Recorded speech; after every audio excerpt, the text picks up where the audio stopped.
Hi, this is Deborah from Dinglefoot.com, and this week I have a very simple fall card to show you. I have a red card, and I have a piece of plain white flat cardstock. This is non-textured. I also have a very large tree stamp. This is from the Inkadinkadoo's Utopiary set.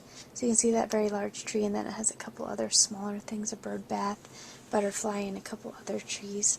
I just love the size of the stamp. You can see it's about the size of the front of my card, so that's just a really neat thing to work with.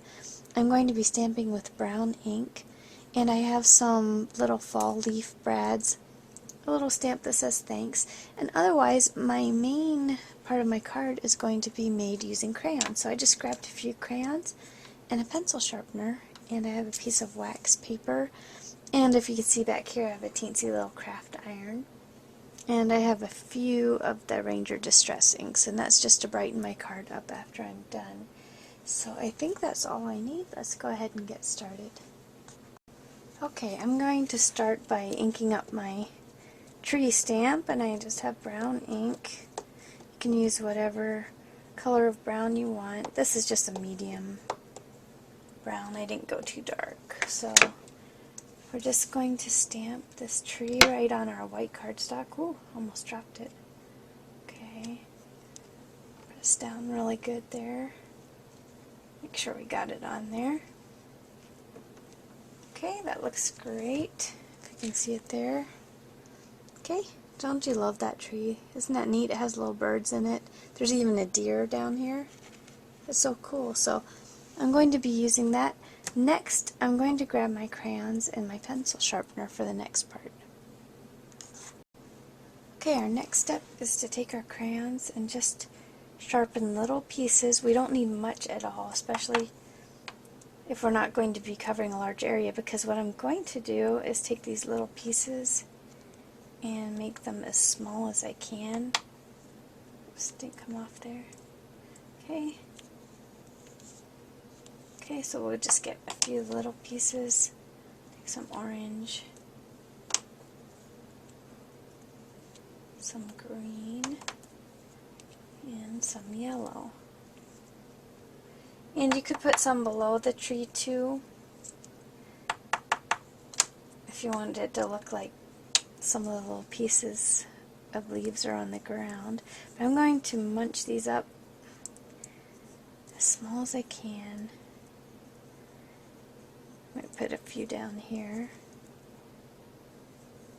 Okay, and they kind of stick to your fingers a little bit, but just try to get them in teensy pieces. And one thing you have to be careful of is to realize that once you get the heat on them, they're going to really spread out. So that's why we want such small little pieces. Okay, so now I just take my piece of wax paper, put this right over top, and we're going to want to just barely touch this iron to the wax paper, because if you get it really hot, the colors really spread out and it just doesn't look as nice. So just touch, lift. Okay, take my wax paper off, and you can see I have some nice fall colors on my tree. Isn't that neat? So next, I'm going to take my little thanks stamp here. I'm just going to put a little thanks on the bottom here. Okay.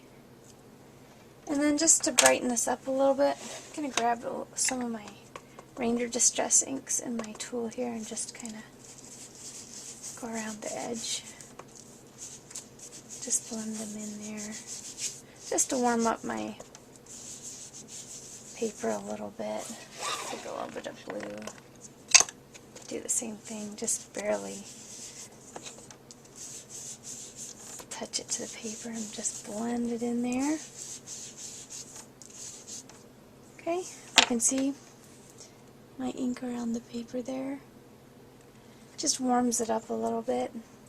Then I'm going to take my two brads that I showed you at the beginning. I'm just going to poke a little hole in my paper. Put one over here. Go with the maple leaf first. spread that out, and then I think I'll put one up here.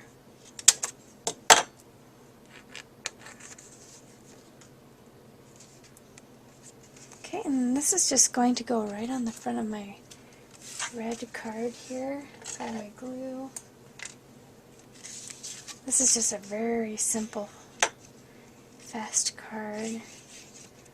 And your kids might even like to see how the crayons can melt. They might enjoy trying it with your help. I'll just stick that right on the front of my card. And that is finished. I hope you get a chance to try this card. Thanks so much for watching.